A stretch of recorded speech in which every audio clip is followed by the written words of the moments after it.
Three. What? Oh, hello there. This is a show about shows. I'm Dutch McAllister, alongside my tag team colleague for life, Jordan the Pierce Owens.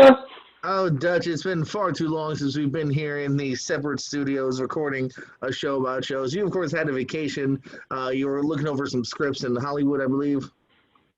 It was Georgia, the new Hollywood of the world, the armpit of the world, Georgia. I love Georgia. She's always on my mind when I leave her. But what? You pay her 20 and you'll remember her forever. But no, Georgia is where I wasn't.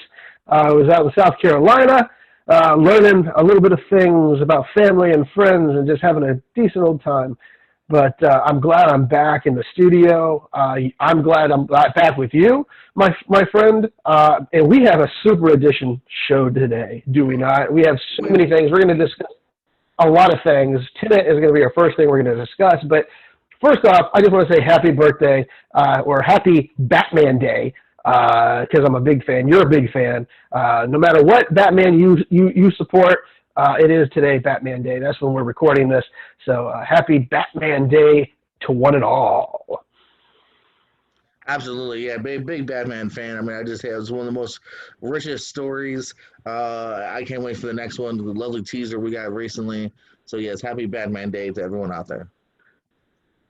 Okay, so let's kick it off, George. You want me? You're scheduled to introduce this next film here. You saw this film. You braved it. You braved the theater. You told me a great story about it. You got to tell us a little bit about this too. So, what is the first movie we are going to tackle today?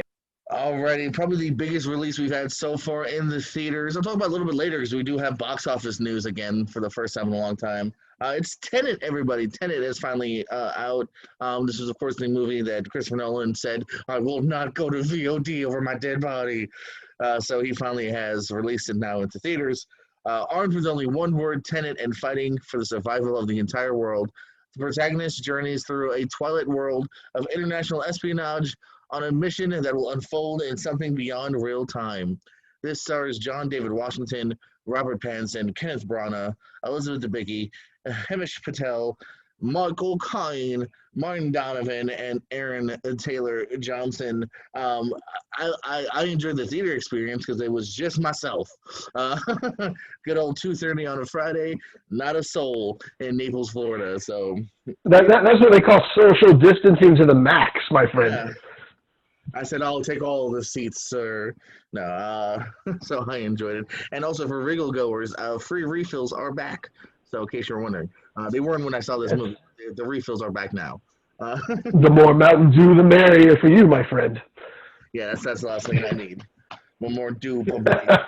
Um, okay, so Tenet. So Christopher Nolan here. So this one's a bit of a tough one. There's gonna be a couple movies this week where, man, I want to champion it, and I just can't quite put this movie on my back and run all the way to it. Does it look great? Absolutely. Are there some masterpiece action scenes? Yes. I know my brother, for instance, always reminds me, IMAX, bro, for Nolan. IMAX. I'm sure it looks beautiful in IMAX. I can just imagine. I didn't see it in that. I used to just go for normal. That's what I'm into. But unfortunately, where this thing lacks here, I felt the length of this, first of all. My brother actually has seen this twice. I can't imagine sitting through this a second time anytime soon, just because almost like Dunkirk, you're missing a story here. You don't really know much about Aaron Taylor Johnson, Robert Pattinson, and Aaron. I think I said the wrong name. John David Washington, sorry, you don't know much about it. And then like Pattinson and Aaron Taylor Johnson, they're literally just kind of sprinkled in for excess dialogue here. I mean, talk about multiple times. I mean, you could make a quick cut of John David going, huh? What? Explain. What do you mean? Okay, one more time. I mean, I swear, there's just so much having to explain. I mean, that's literally why Aaron Taylor Johnson and Robert Pattinson are there. They're there just to kind of trying to explain what the fuck's going on. So there's So basically, David Washington doesn't know anything in this whole movie except for he has to kill somebody or maybe not. Oh, I'm just That's saying, what it sounds like. he's definitely not always, he's figuring things out kind of like we are too. We see it through his eyes. So yeah, he doesn't get the kind of expositional dialogue that everyone else kind of has, at least those two characters. I felt like they're there literally just to kind of spew and get into that next level here. So Yeah, I'm torn on this one because is it worth checking out in a theater? Yeah, kind of, but I don't think it's not gonna get you that next level like a Dark Knight or even like an Inception. I think it's missing something here. So I waver between giving that extra half star because I mean obviously there's way lesser films that I'll give this review to, but I'm gonna say 3 stars. I'm gonna say it's good. It's just it's not great for me. It's nothing that, like I said, I'll watch it again maybe someday on a nice big TV when I have time and I forget a little bit. But it's not something I'm gung ho to see again anytime soon. Yeah, and I have not seen it yet. I do want to watch it, but at the end of the day, before I talked to you, I was kind of hesitant about it. I wanted to see it, because I was jonesed up on it. But then after just waiting and waiting and waiting, I just didn't want to see it any longer. So I do want to see it. I just will probably wait for VOD or another format like you for your second watching. I'll watch it that way probably. But yeah, you're not alone though in that box, because I've known people who went to watch it and they felt the same way, kind of lukewarm about it and not 100% in tune with. Yeah, I would say the consensus seems to be is not lighting everyone's world on fire. There's some that are championing more than others, but yeah, I know I'm definitely not alone in going like it's good, but yeah, this isn't the film that I think we'd all like when we just heard Nolan and that trailer and there's a mysteriousness around it. It definitely didn't win over expectations. Correct. Hey, the next movie we're going to discuss is, buddy, did you know love is not guaranteed, but in this film, love is guaranteed? Did you know that? Sparks fly when a crusading client looking to sue a dating site that guarantees his user will find love. This has Rachel Lee Cook, Damon Wayans Jr., and Heather Graham in the cast. This is a Netflix original, another fabulous little romance rom-com deal, brought to you by Chick-fil-A. But anyway, yes, Chick-fil-A, where you can get a good, tasty chicken sandwich 5 or 6 days a week, not on Sundays. Anyway, just that free advert, maybe a little sponsor one day. But no, Love Guaranteed is a Netflix original film. Geez, I just forgot her name. Rachel Lee Cook from She's All That and others. By the way, I am too. I think she's been doing other things as well. But I got to say, though, I think she also produced this one, which is a good thing to do. If you're going to be doing a movie, produce it as well. Help put it out there, Also, I love Damon Wayans Jr. I think he is very underrated as an actor, especially in these kind of, comedy type things. He was part of a series. I can't remember what series he was part of. ABC, I think, had Which one? Happy Endings? Yes, Happy Endings. Fabulous show. They got canceled. New Girl. No, was he on New Girl? Yeah. No, that was Lamar, wasn't it? He was on New Girl, and then he left New Girl, and New Girl, and then left New Girl again. Oh, okay. He was the first roommate, right? And then he got, I think, because Happy Endings got picked back up. I forgot about that. Thank you, man, for reminding me of that. But then they replaced him with Lamar. But he does come back like later on for like a season or two. Like it's with him for a little bit. At the end, yes. But I gotta say, yes, we will be talking about him as well tonight. But let's go back to Love Guaranteed on Netflix. Rachel Lee Cook is an attorney who's down on her luck. She's got to find a case. Damon Wayans Jr. comes in and he says, I wanted to do this case. And she goes, oh, no, this is just for cash, right? I don't just do a cash case. And it's a formulaic show, but it is well worth it. I watched this with my mom when I was on away. And I'm going to tell you something right now before I can get back to the review. We were watching the Hallmark Channel most of the time when I was up there, and they had rom-coms galore, my friend. I think that's where she's been. Isn't that where Rachel Lee Cook's been? Isn't she been on like the Hallmark Channel? I have not seen her on the 5 movies that I watched that weekend of the rom-coms on Hallmark. I did not see her once, but they have Love on the Slopes, Love in the something, and Love in Somewhere Else, and everything had a Love in type of title, or Ms. Match. Get it? Ms. Matched. Anyway, so but let's get back to the Love Guaranteed. It's a cute romantic comedy, paid by the numbers. It strokes every little box that you could ever want to get into. I enjoyed it immensely. Even my mom, she loved it. I'm going to give it four snowflakes. You know, it could be 5, but 4 is what I'm going to go with. But I enjoyed it enough. I do wish for a sequel. You know, I don't know why, but I do.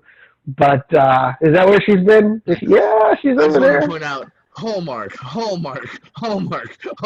So yeah. And I did not see one of those. She's been on A Blue Ridge Mountain Christmas. She's been on Valentine in the Vineyard, Frozen in Love, Summer in the Vineyard. Oh, must be a sequel, a franchise. Hey, look. Autumn in the Vineyard. Whoa, it's a trilogy. Okay, there's a trilogy of movies we don't know about.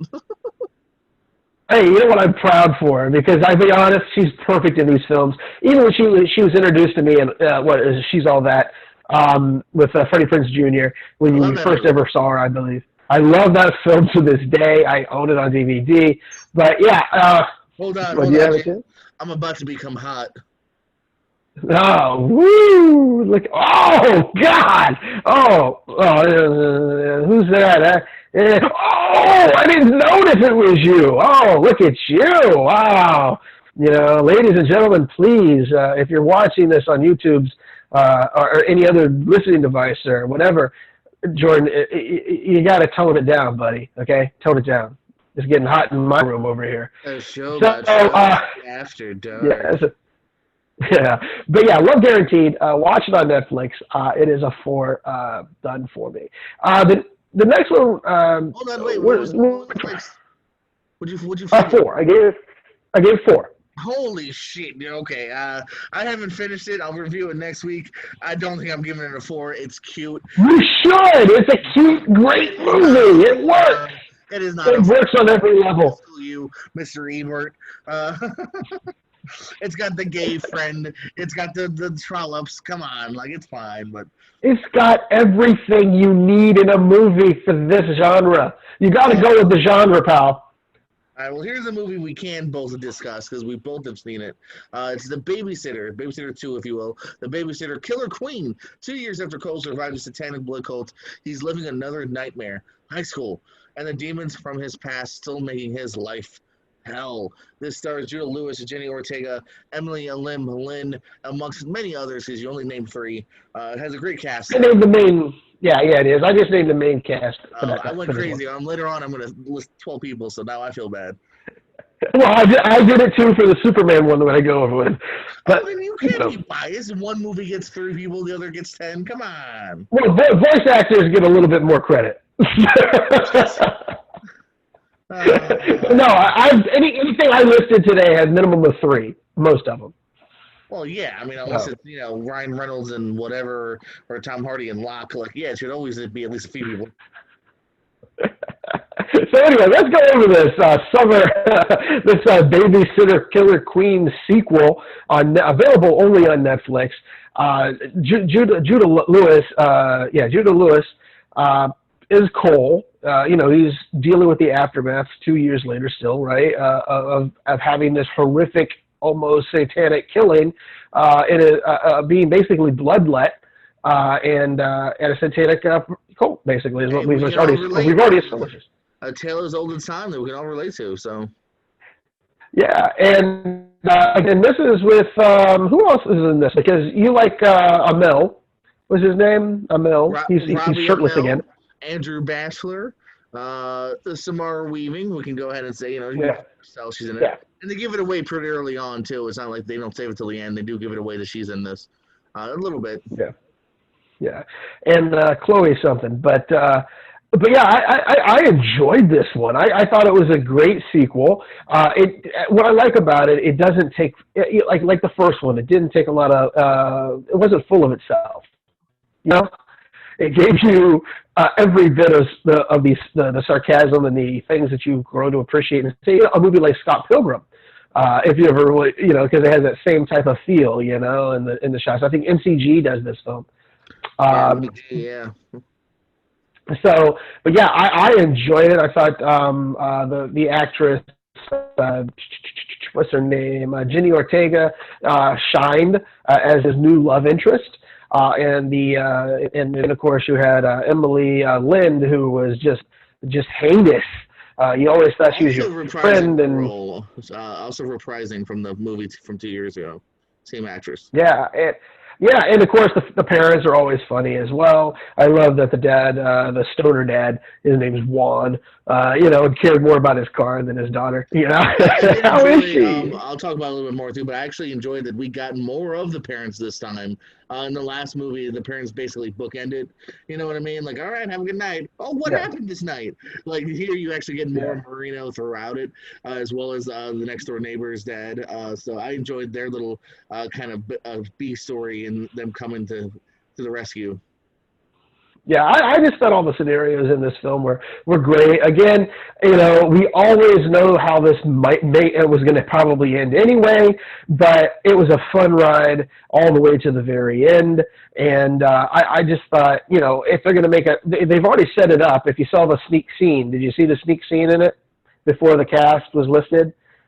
They do have a foreshadow of a possible third film. So this will be very interesting to see where they take this from here. But neither here nor there. I enjoyed this immensely. What did you think about it, really? Before I even give it any, rating or anything like that. What else do you have to add to it?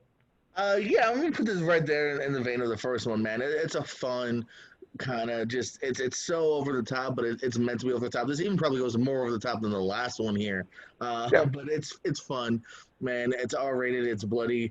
It really doesn't give an F. It's very vibrant and fast paced. McGee's a very kind of fast paced director. He's done Charlie's Angels, multiple other things there. So yeah, I enjoyed this, man. When they first announced the sequel to this, which again, I kind of like that Netflix doesn't have a long hype. Like we've only known there's even a sequel in the works for like a month or two now. It wasn't Yeah, like and they keep their stuff hush hush for some yeah. reason, and then when it does, they just whoa, there it is. All of a sudden, they're just like in August, they were like, "Here's what's coming in September," and I was like, "Oh, that's coming in a month! Oh my god!" So yeah, it keeps that same spirit of the first one. So if you like the first one, you're gonna like this one here. Some stuff doesn't always, maybe too much over the topness, but I enjoyed it. It's fun for what it is. Well, what do you flake it in the end? I gave it. I think it's a generous one. Actually, it's 3.5. I think that's very generous. It could have been a 4. Like I said, there's some things that precluded it from being the fourth because it does sometimes go too over the top. And like the only scene that I say that was the most over the top is the video game scene. If you ever do you remember that scene? But that scene to me was a little over the top. It was entertaining, but I would say 3.5 snowflakes is where I'll go with this. I'm 100% with you. 3.5 is what I'm going to give it as well here. It's nothing, like I said, I didn't laugh enough, and some stuff doesn't always, maybe it's a little too quick with some of the characters here. They're there, and then they're instantly out, to where, you know what I mean? Like, they even mention the one guy in the woods that I love, his character actor that's in, like, gemstones and everything. He's in it for, like, one weird kind of odd scene, and then he's just gone, and so, yeah, not everything always adds up here, but it's a perfect example of a great Netflix movie. Absolutely. The next film we're going to talk about, I believe you actually saw this one. It's called The Devil All the Time in Knockensmith, Ohio, and its neighboring backwoods. Sinister characters converge around young Arvin Russell as he fights the evil forces and threatens him and his family. This has Tom Holland, Sebastian Stan, Robert Pattinson, Riley Keough, Keough, right? Keough. Jason Clarke, Bill Skarsgård, and Henry Melling. And I did want to see this. I haven't had a chance to watch it on Netflix, but how does this go? I've heard some good things about this from people who, are, like you, have already seen it. Tell me something about this movie. Yes, this is a very recent drop here on Netflix. It's been hyped up for a little bit now, and it is definitely okay. want to watch something uplifting or fun, this is not it. This, in fact, we were joking off air about Manchester by the Sea. This has that kind of level of just, this is, well, it's even worse than that because there is hope in that movie. This is bad people doing bad things in a town, and even the good people don't always, more times than not, end up in a good place here. Great performances though all around here. It does. My one kind of qualm with it though is sometimes I feel like it's moroseness for moroseness' sake because you don't get always enough of these characters. I just mentioned the cast here. There's even more on than that. There's a couple different more Mia Wasikowski's in this for very briefly, and there's another actress who you're just starting to get to learn her story with Robert Pattinson's, and then it's over with and on to the next thing. Riley Keough and Jason Clarke have a sub story. I don't know if it was fully fleshed out. Sebastian Stan, I don't even know who to call the lead in this. There's not really a lead because like Sebastian Stan, you don't see until about 40 minutes in, then he disappears a little bit, and same thing with Tom Holland. You don't see about an hour in, and then he's kind of the lead for a while here. So I just felt like there wasn't always enough to. You could tell that it was based on a book. One cool thing was the narrator actually is the book's author, so that was interesting. So it's still good. It's worth a watch here, but it's another one that I'd love to hear your opinion. You might like it even more than me. I'm going to give it, again, 3.5, though. Like I said, there's just some things I just didn't feel. Even the ending, I was like, oh, okay, we're done now. Okay. I don't know if it always fully grasped what it was going for, in my opinion.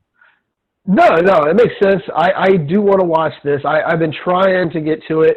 It's just so, I have like, because I was gone almost a whole week where I couldn't sit down and actually just watch things on my own time.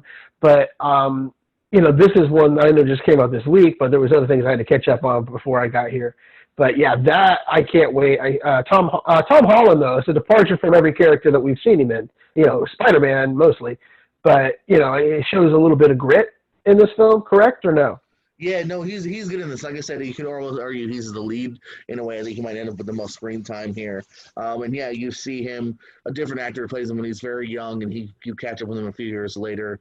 And there's a great intense scene with him and Robert Pattinson, who some may say is overacting, but I think Pattinson's great in this role here too. I really enjoyed him in this movie here, and yeah, no, Holland is pretty good here. I really enjoyed him. Okay, I'm looking forward to seeing that. What we got coming up here on our show here? I don't know. You're going out of order. Are we talking about Circus? What are we talking about? Yeah, we'll talk about Circus. Yeah, let's talk about Circus. It's called Circus of Books. I've never heard of it. For decades, a nice Jewish couple ran Circus of Books, a porn shop and epicenter for gay LA.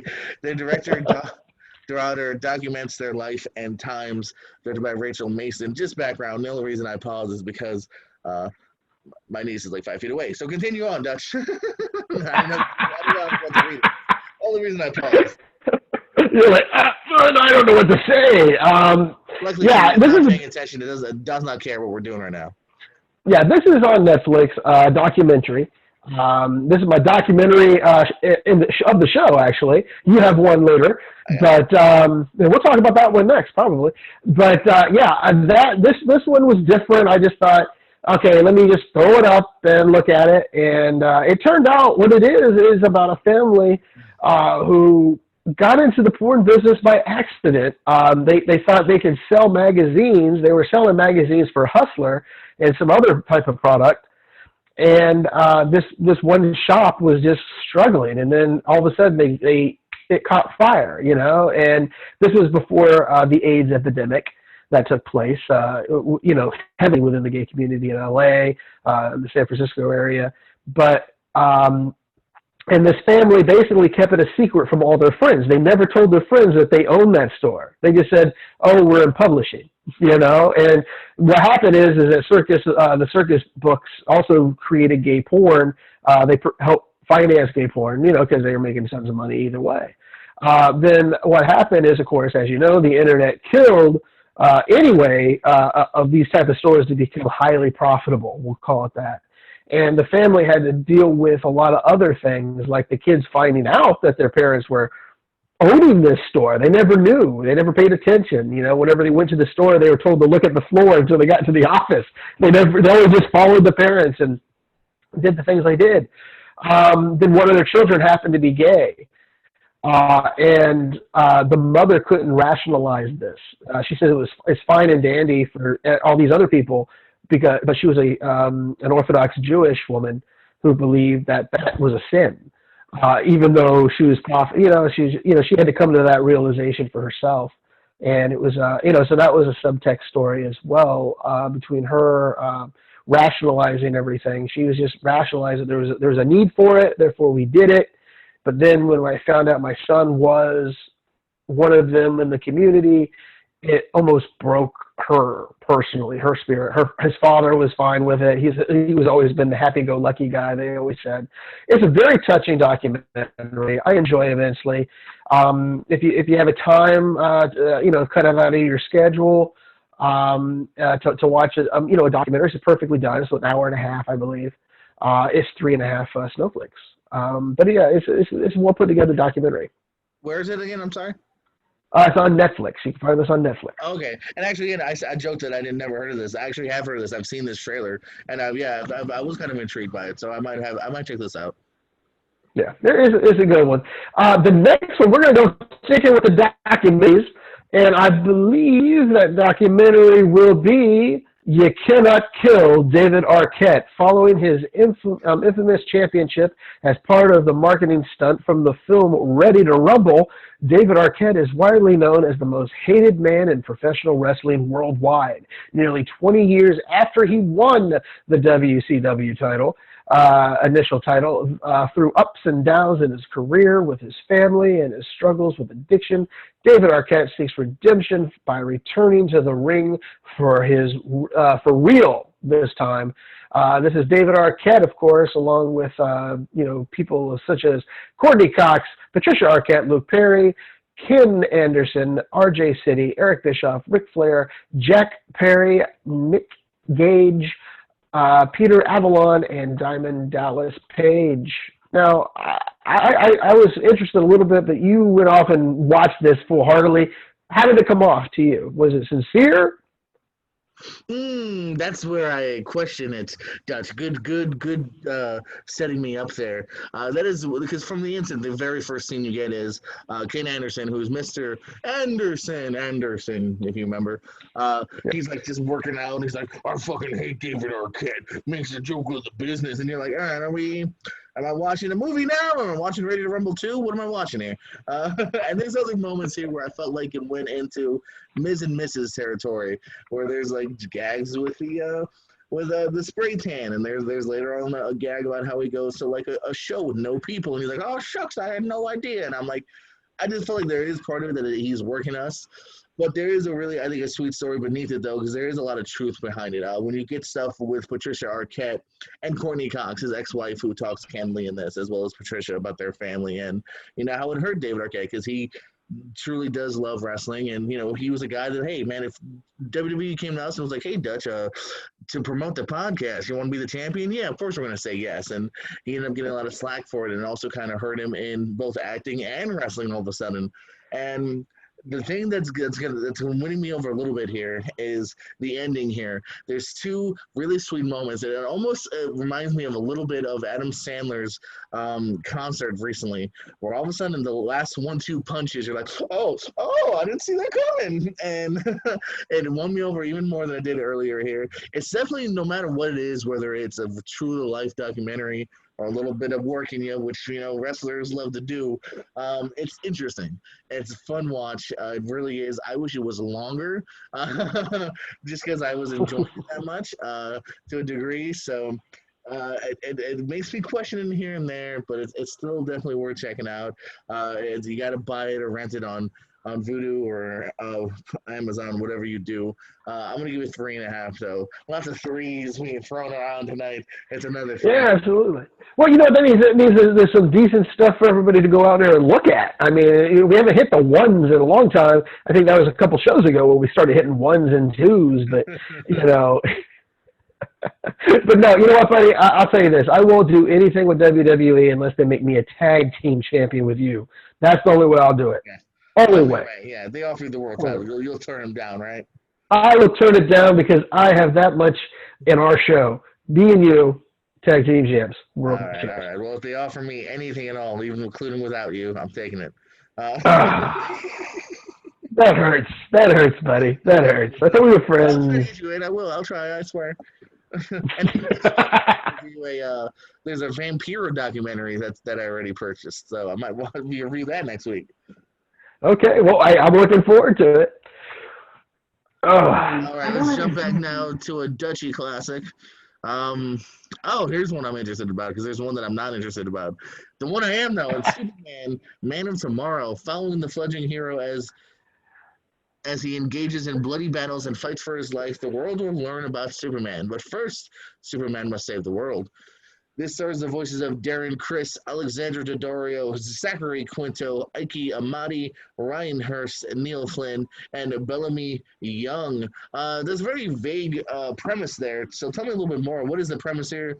What do we got here? well, this is the reboot of the DC universe as we know it. Remember the Apocalypse film we just saw? This is basically what we're getting from The Flash when he ran back through time after Constantine told him, you have to do it. To save the world, you got to do it again. And so this rushes us back. We don't know about that, but this is basically, DC's come out and said, this is the reboot. We're going to have a lot of films that are going to go with it.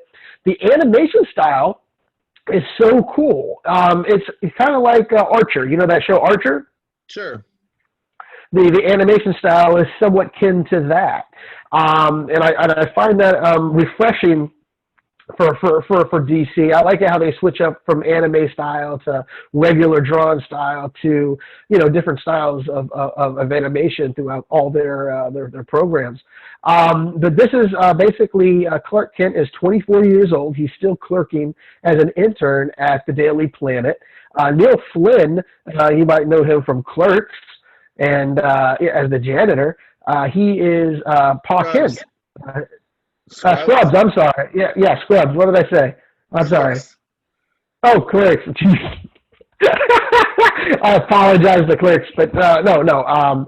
But yeah, he's in the middle as well, right? Was that in the middle? Was he in the middle? Yes. I can't. Yeah, he's the dad. Okay, good. He's the dad in the middle. Okay. But yeah, he is Pa Kent, so his name. And Darren Criss plays Superman. Zachary Quinto is Lex Luthor. Ike Amati plays John Jones, who's Martian Manhunter, and Ryan Hurst. He makes his debut as Lobo, and Lobo's character is featured heavily in the first part of this film, and it makes me laugh. I mean, you could see, I don't know if you could see that, but you could hear it in the voice that Hurst was having fun doing this character. And if you don't know who Hurst is, you can look at him on Sons of Anarchy, where he played a motorcycle guy as well. So therefore, you can see, him playing this part and really enjoying it. The bike riding bounty hunter. But what we're seeing is Clark Kent come to the idea that he has to come out. And because right now he's hiding amongst the world. They don't know who he is. And he's saving people here and there, but wearing a mask and goggles and stuff like that, so no one sees him. He's not in his uniform, and that you're used to seeing for a little bit of the film. Especially we find that Lois Lane won a journalism scholarship via Lex Luthor. Who's in the very beginning of the film, who gets put in prison right away because of poor Lois Lane, so she makes a mark on. But yeah, it's also a struggle between a new villain called Parasite, who basically, if you read the comics in the past and all, he also is he sucks the life force out of people. He's an energy sucker basically, and he grows as he does so. And he was just a poor janitor who got caught up in a fight between Lobo and Superman in the very beginning of the film, and it's basically Superman and John Jones having a couple talks to each other, saying, if you want to come out in public, how are they going to treat you? Are they going to just, capture you and just run experiments? Because, that's my experience of how the world is. And Clark has a different outlook on life. And so we just go through this, and at the end, it's a beautiful film. They don't set up any other films that I noticed. And I enjoyed this wholeheartedly. I gave this a solid 4.5. And I enjoy the DC universe because animated DC universe. I'm just gonna go out there and say that right now because to me it seems so form. They know what they want to do and they can do it well within the animation constraints because there's really no big budget when it comes to animation, as we've talked in the past about these films, and you're able to tell a story, and it's a beautiful story about this origin of Superman. So I can't wait to see where this universe goes. I really can't. And again, Clark is only 24 in this one, so Superman is only 24. So it's pretty interesting take. All right, no doubt. Yeah, no, I'm interested from the get go because I like a lot of these DCU or DC animated films. Interesting to know that it's part of that reboot now. I didn't even think of that for some reason. So yeah, I'll have to check this out. Yeah. The next film we're going to go about is one I did talk about this recently. It's called Capone. The 47-year-old Al Capone, after 10 years in prison, starts suffering from dementia and comes to be haunted by his violent past. This has the Tom Hardy, Linda Cardellini, Matt Dillon, and Kyle MacLachlan. You finally got to see this. What was your take? Because I can't remember what I gave it. Might have gave it 3. Or 2.5 or 3. Where were you at on this one? Well, you seem to be maybe in the same ballpark as me because it doesn't seem like you remember much about what you said about it. Because it's a fine film here. I really enjoyed Tom Hardy's performance, but at the same time, I don't know. This I'm talking about never really grasping you. I mean, you know, it's in his head. Maybe it's not. Big dream sequence towards the end, and this thing just never really picked up a lot of pace here. I could see this movie being a better play, or I don't know. There's just something about this here that just kind of blasé me over here. Everyone's good, and I enjoy seeing Linda Cardellini get a little bit of a bigger role here. Other than that, here just the dialogue. Talk about a film that doesn't kind of zap or snap. You know what I mean? It was there. I think it's the reason why it's been kind of brushed under the rug here because I think on paper, when you hear Tom Hardy Capone, you get excited here. But they went a different way, and it's not. I hate to knock them for going, a different way, but they went with the later years here, where it's an old man who's just in his head, and maybe not. Like there is a couple of fun moments. I enjoyed the shower scene where he's just staring at one of the guys, and, and then finally just walking. But yeah, I'm going 2.5 personally. I don't know if that's what you gave it or not, but that's what I'm going to go with it. Yeah, I can't remember off the top, but yeah, I just went on the same way. It was a good performance done by Hardy, but at the end of the day, the subject timeline, it could have gotten better if you would have gone probably about midstream before he got. I know they've done that Elliot Ness thing a lot, but they could have gone like before he got caught. Where his rise to power would have been more interesting. It's hard to say because I think it would have been more interesting. But they use that's just simply a whole different movie here. But unfortunately, what they went with just wasn't all that compelling in the end for me. Okay. Here's a movie that I'm so afraid you're going to give way higher than a 2.5. It's Cuties. 11-year-old Amy starts to rebel against her conservative family's traditions when she becomes fascinated with the free-spirited dance crew. This stars Fathia Yusuf, Medina Al-Adi Azouni, and Esther Gahoro. So you've seen this movie. It's been controversial. Tell me how the movie is, and also tell me if you think if it's overblown controversy. Let's just start it off first. I think it's very overblown. A lot of people who have just probably done a lot of knee jerking for no apparent reason. It's to me. A lot of people complaining about it who probably never saw it, and so maybe one person saw it, was offended. Therefore, that group all of a sudden decided to drop Netflix. I think you're going to recover these losses that Netflix got. They did lose a lot of people, but they're going to gain those people back in the future. This film has nothing to do with what they were saying. If you don't know what they were saying it's full of pedophilia.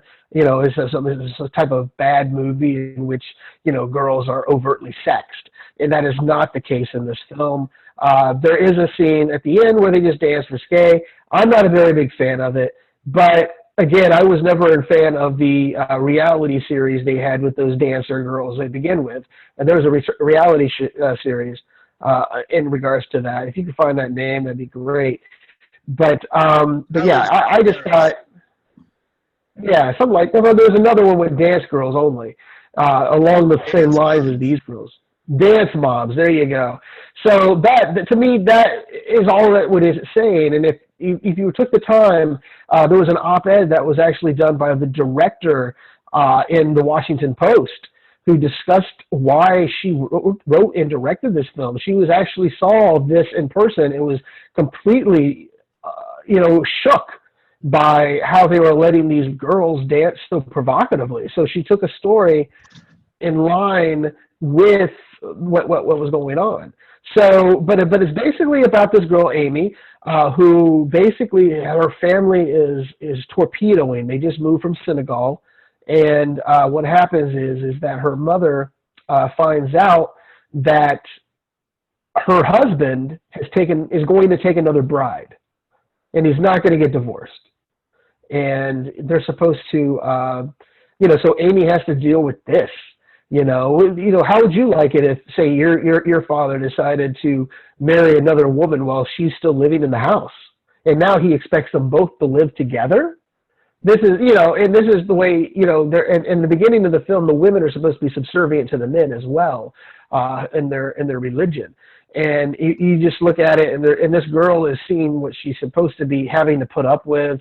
Then she gets her eyes turned to her these kids that basically seem not to have any rules to themselves. So she just drifts over there, and it's just a story of self-discovery. It's nothing wrong with it. There are scenes where she's basically assaults a teenage girl. The girl then basically beats her down. And during this period, they take a photo of her panty or something like that. And they post it online, cyberbullying. And so what she does is, and to show that she's not a baby girl, because she was wearing, I guess, I didn't even notice what kind of panties, but they said it was like a baby panties or something. So she took her a picture of her nether regions. They don't show any of that. And then she posted that online. So she was like, no, I'm a woman. Look at me. I'm a woman. And so it's like, at the end of the day, though, there's nothing really provocative about this film. It's just a good, well-told story about the kids that they're put under today. There's a lot of pressure put on kids today to act older, to look older, to be older, and not be an enjoyable child. Because at the end of the film, I think that's the realization that Amy becomes a part of, is that, it's better not to be up on stage doing that dirty grind, because at the end, I'm going to just, is it all right if I spoil a little bit for you today? Just a little bit about the ending. I can't hear you. Your mic is off. Your mic is off. I know. Well, you gotta give me a second to unmute. I mean, I don't mind, but I don't think you should for the reviewers. Well, if you want to turn down the volume, it's going to be 2 seconds. It's going to be about give me about a couple seconds, because turn it down now, and then we'll tell you when to turn it back up with a hand signal or something. So if you're turning off, there's going to be some spoilers if you're still listening. At the end, though, they just show her jumping rope and enjoying childhood. So I think she found that that's what's happening with her life, is that, she's found out she doesn't need to grow up so fast. She just needs to enjoy her childhood and life as it is today. So go ahead, turn up the volume.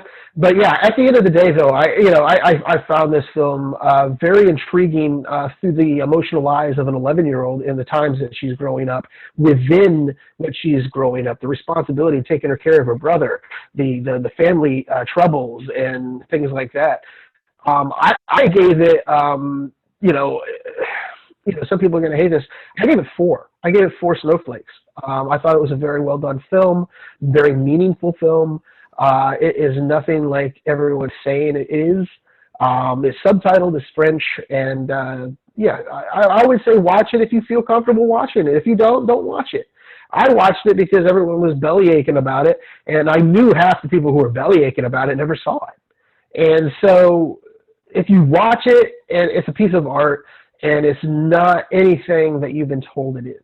I think they've handled the promotion of this film a little weird.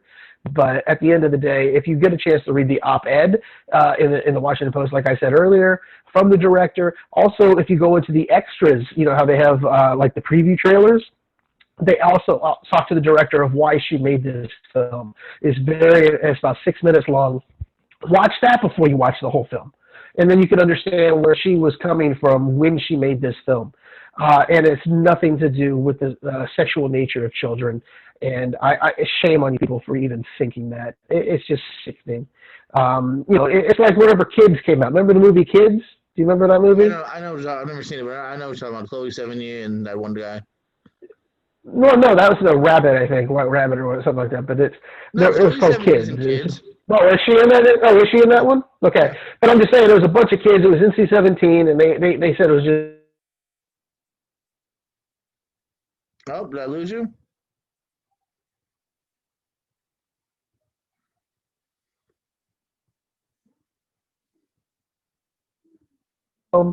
Shame on you. Shame. No, I'm still here. Okay, hold on. Are you here? Are you there? I'm Yeah, I saw you. You lagged a little bit on my screen. Yeah, it might be me. It just came up saying my thing's unstable. Are you here though, right now? Yeah, I'm here. You hear me? Yeah, I can hear you. I think I'm lagging. Yeah, I'm here. Okay. Go back to talking. Well, that happens. I lag all the time. Go back to talking about Kids in 3, 2, and 1.